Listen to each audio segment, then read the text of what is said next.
Good morning, children. Good morning, ma'am. Are you all ready for the class? Yes, ma'am. Good. So now, can you tell me what was the topic we discussed yesterday? Forest. Very good. So, can anyone tell me what is a forest? Ma'am. Okay, yes, Arav. A forest is a large area covered with growth of trees. Yeah, forest is an area where we find a large number of Trees. Now, not only trees, even variety of plants and animals are found in a forest. So now these variety of plants and animals, they refer to the flora and fauna of that area. So can you tell me what is flora of an area? What do you mean by flora? Yes? Flora means flowers or flowers and plants. Yes, they are the plants in a particular area. Same way, what is fauna? Okay, you say? Ma'am, fauna is the animals of that particular region. Yes, of that particular area. Now, all these plants and animals, they differ from each other in the particular area. Why? Because of the climatic conditions of that particular area. Now, when we discuss about the plants, so there are variety of plants and animals in particular area, and this forest is an ecosystem. Now can you tell me what is ecosystem? Ecosystem, it is an area where the living organisms, they interact with the non-living environment. Means in a forest we find the biotic and abiotic components of the forest. So now if we discuss about the biotic components of the forest, so what do you mean by the biotic component? All the living organisms. Okay. So here we discuss about the plants. So in a forest we find variety of plants.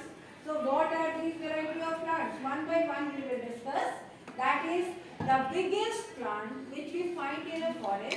What are they? They are the Trees. And these trees, they are the tallest part and they have thick woody stem. Okay, they are very big. Next is comes the shrubs. So the shrubs are smaller than the trees and they have hard woody stems. After that we have the herbs. These herbs are the small plants and they are always green. So these are the variety of plants which we find in a particular area. Now when we talk about the fauna, it means that the animals of a particular area, then on the basis of their eating habits, what we find? Different types of animals.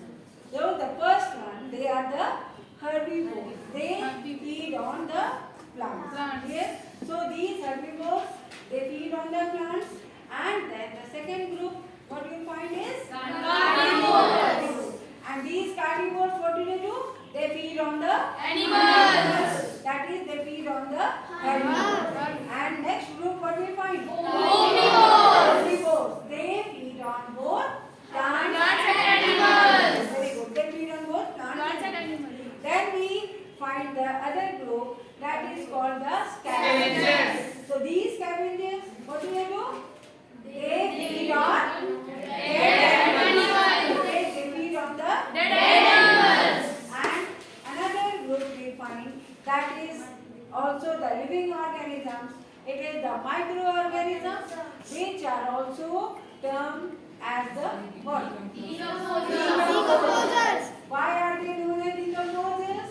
Because they decompose the dead remains of the dead plants and the animals and make the ground fertile.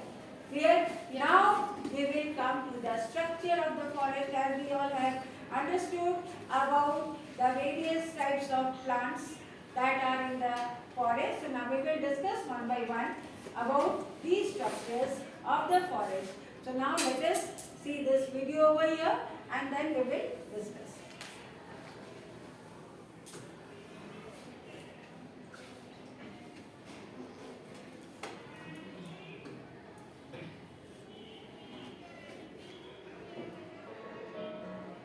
The ecosystem is structured? Do you know how forest ecosystem is structured? We all live in an ecosystem.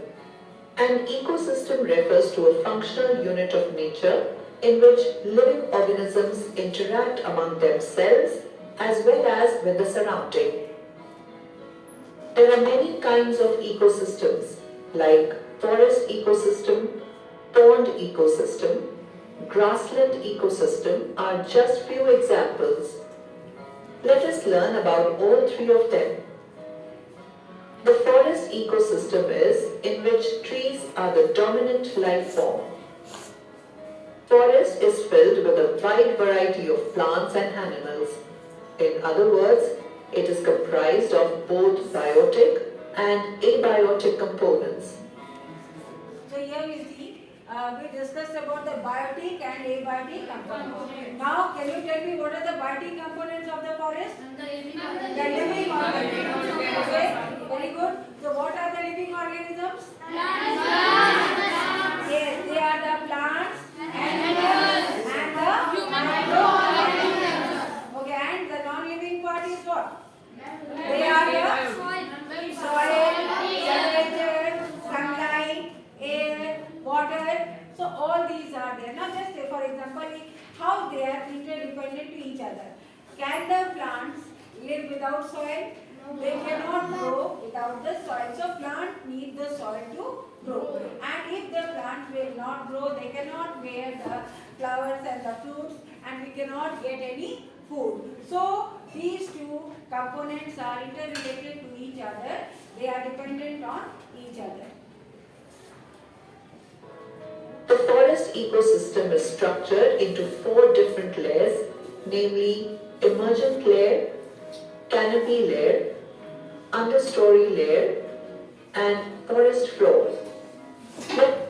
So as we discussed about the different layers, just like different components of the forest, we discussed about the layers also, that the tall trees are there, then the shrubs and herbs. Now they are divided, these form the structure of the forest. So the topmost layer of the forest, where we find the trees, the tallest trees, they are the emergent layer. Okay, they are the tallest part of the forest. Next we have the canopy layer. This is the second part where we can say this is the canopy layer, and then comes the understory layer and the forest floor. Now one by one we will discuss about the different layers of the forest. Let us look at each of these layers in detail. Emergent layer. This layer is composed of tallest trees. These trees are exposed to a large amount of sunlight. These trees are usually more than 50 meters tall. The canopy layer is comprised of less tall trees than the emergent layer. These trees offer thick shade to plants below them. Some animals commonly found in this layer are birds, snakes, and monkeys. Coming to the understory layer it is a layer where there is very less sunlight passing through the area. This layer is the home for many animals. Also, this layer has the vines climb up to the branches of higher trees for sunlight. Understory layer is comprised of young and short trees, commonly called as herbs and shrubs.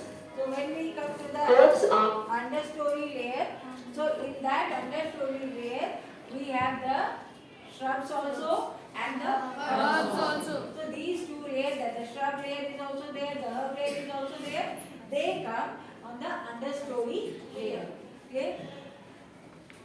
are soft-stemmed and shade-tolerant plants, whereas shrubs refer to bushy plants. Finally, the forest floor is the ground layer of the forest, which is least exposed to sunlight. This layer also has the vegetation, animals, algae, and other small microorganisms. In this layer, the decomposers act on fallen trees, leaves, and twigs. Let us do a quick recap of the important points learnt in the video. Okay, so now can you tell me what are the different layers now? The first layer is Imaginary layer. Second is Canopy layer. Third is Understory layer. and under the understory layer, what are the plants that come? Plants and shrubs. So the shrubs and the Herbs. yeah, understory layer. Then Forest layer. forest floor. Very good. So on this forest floor, which organisms act on this? They the microorganisms, they decompose the forest things on the forest floor. Okay, good. So now we will have a quiz in this. So you will just give the answer together. So what is emergent layer is composed of? Very good. Let us see. Correct. Next we come. What do we call soft stem and shade tolerant plants? They are soft stem. Okay. Okay. They are the herbs. They are the soft stem and shade tolerant plants. Shade tolerant means they can grow in the shade also. Clear? Next we come. Number 3 is, what do we call bushy shrubs? They are called the shrubs. Correct? Next we come. Which of the following comprises the understory layer of the forest?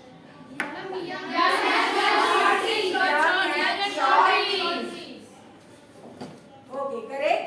So understory layer of forest is comprised of young and short trees. So what are the young and short trees? They are the shrubs and the very good. Next we come. What do we call the functional unit of nature in which living organisms interact among themselves as well as with the surroundings? That is the Ecosystem. good. Extend. Okay, next we come. Okay, next we come to. Okay, so now let us see. It is the ecosystem. Next we come to the one that is the layer in which trees create a thick shade over all other plants is known as what? Canopy layer. This canopy layer, it covers the forest area with thick shade. Okay, next we come to the one. What do we call the vines that climb the branches to get exposed to sunlight? Yes, vines, they are the climbers.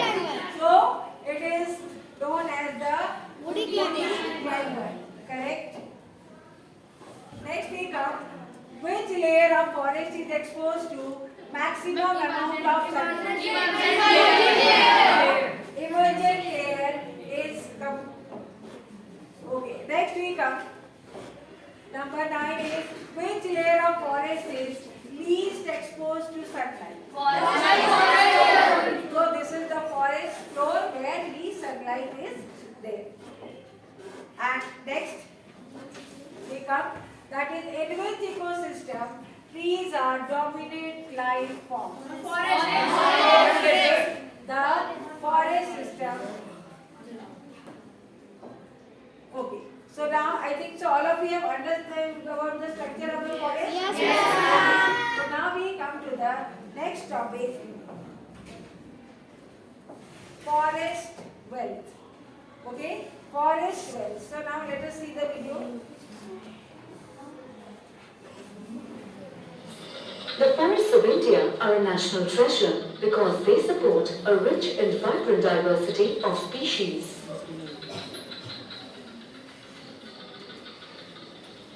Many tribal groups live within and on the fringes of the forest areas. They have lived on these lands for generations.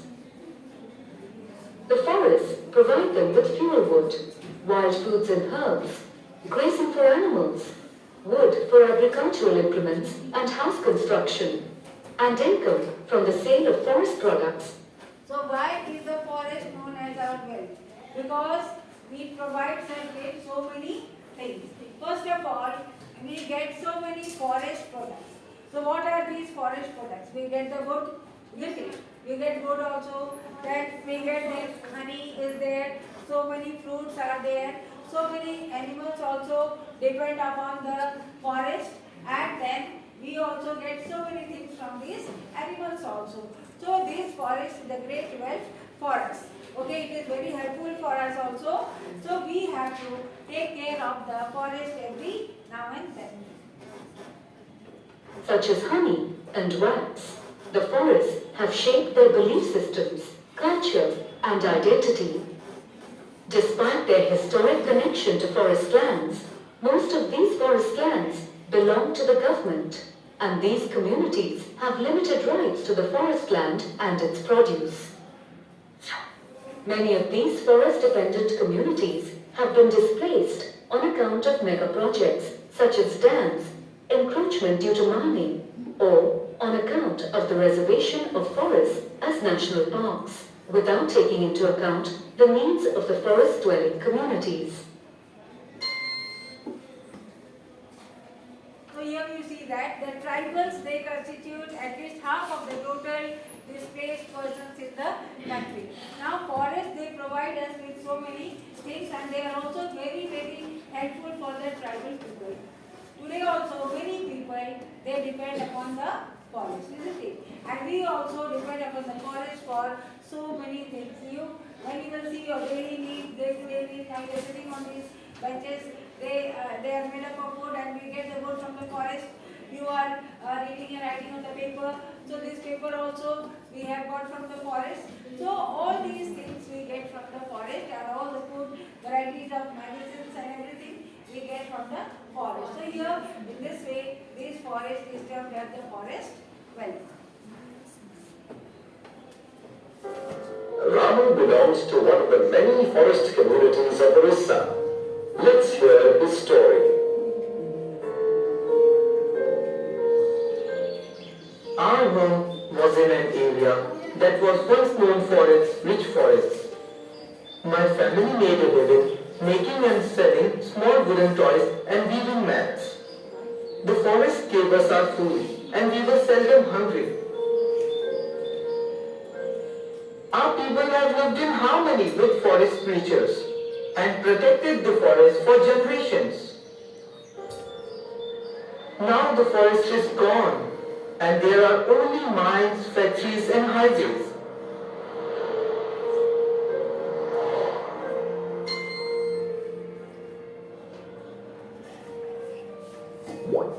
We have to breathe the smoke from these factories and it makes us ill. Our rivers have been poisoned by the waste dumped by these factories. Our once fertile land is now dry and barren and no crops can grow here now. We have lived here for generations. Where do we go now? So here you see that due to the increasing population day by day, we people... We've seen that many of the causes of deforestation are the result of man's choices. So what are we doing is that for our personal needs, we are cutting down the forest every now and then. So why are you cutting the forest? What are the reasons for cutting the forest? Mining is there. Then we cut the wood for furniture, for building the houses, then for factories also, and most important is for paper, for all these things. Yes, we are cutting the forest day by day. That is resulting to, these are the reasons why we have cleared the forest, that is for agriculture, the spread of cities, construction of dams, roads and railways, mining of minerals like iron ore, coal and diamond, and forest fires and droughts. They are some of the natural causes of deforestation. So Can you tell me now what is the meaning of deforestation? Ma'am, Yes? cutting trees. Yes. Cutting down on the trees in large number, that is called deforestation. Now, what are the causes of deforestation? These are the causes of deforestation, that is agriculture, spread of cities, construction of dams, roads and railways, mining of minerals like iron ore, coal and diamond. And there are certain consequences also. Now, if we are cutting down, then we have to face the consequences of deforestation also, that is soil erosion, desertification, global warming, then floods, droughts. All these are the consequences of deforestation which we are facing and we have to face day by day. So now let us see.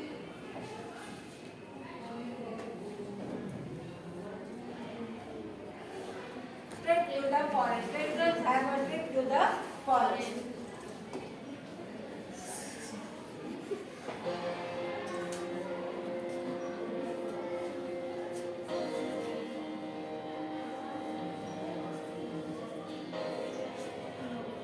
The forests are actually a vibrant ecosystem teeming with life.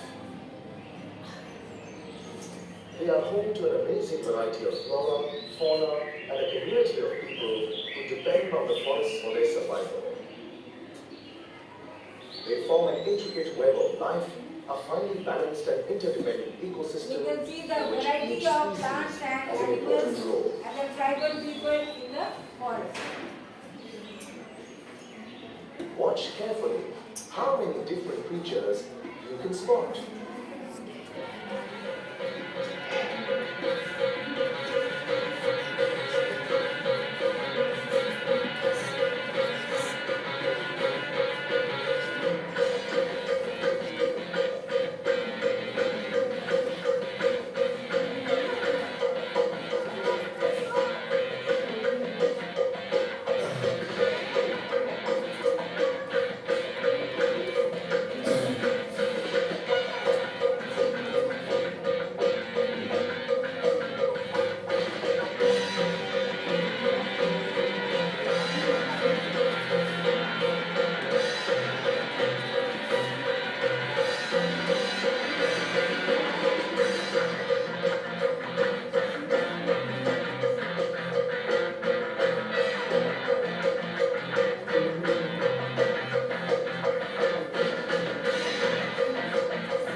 Why are forests so important? Why is it important to preserve the delicate balance of the forest ecosystem? So now here you see that we saw the beautiful animals, plants, insects, birds, variety of trees in the forest. So the question arises, why forests are important? Now I think so all of you have understood why they are important. They have given for the variety of things. They keep the atmosphere cool, they give us fresh air, we get so many kinds of food, medicines from the forest. And all these animals which you saw, they all are interdependent. The plants and the animals, they all are interdependent upon each other in a forest. So it is our duty to preserve the forest, to conserve the forest, so that it will be for the future generations also. Now we come to the place over here.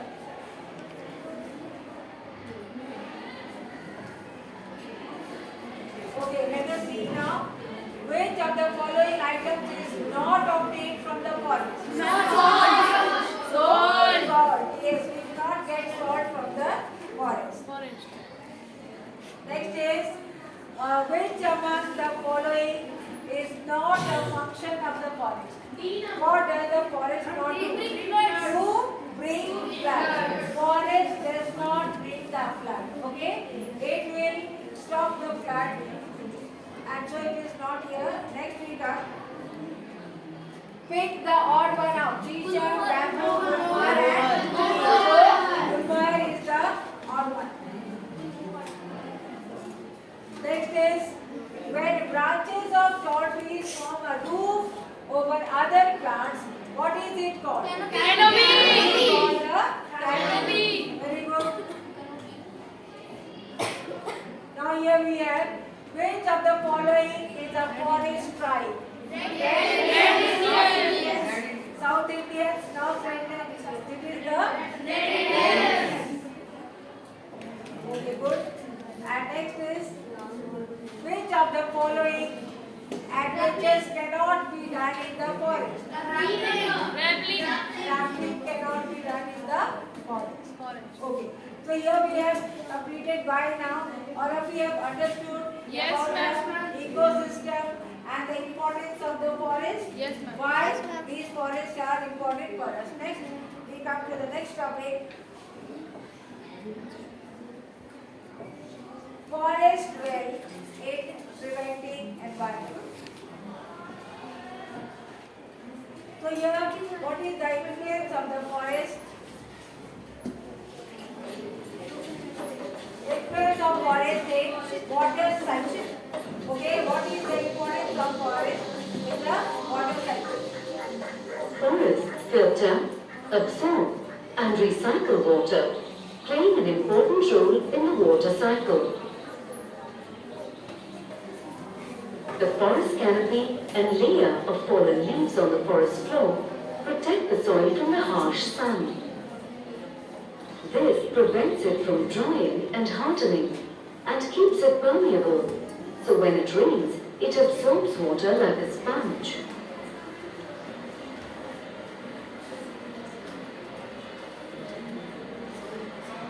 The forest canopy also intercepts the rain and reduces the impact of falling rain. Rainwater that reaches the land has two pathways. It may run off directly and flow into streams, rivers, and lakes back into the sea, or it infiltrates the soil.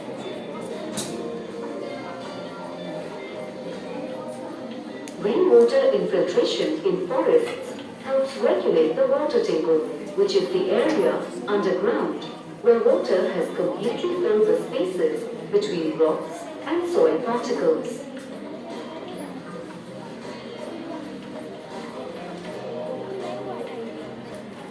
As permeable forest soil absorbs rain, It has the flow and the rain will fall. So in the forest when the trees are there, so these trees, their roots, they bite the soil firmly to the ground and they hold the water. Okay, the rainwater will drip and it will seep under the ground. But if there were no forest, what would happen? The water would flow away and it will carry away the soil along with it, and the crop fertile soil will be lost and no vegetation will be there. Is it clear? So, we see here that water, it seeps down and becomes a part of the groundwater reservoir, discharging naturally into lakes and springs, adding to our supply of drinking water.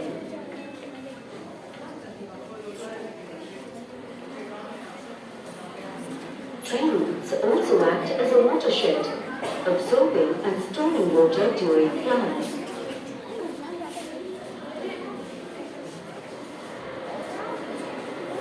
This decreases the amount of storm runoff and slows down the movement of water to low-lying areas, preventing the loss of topsoil and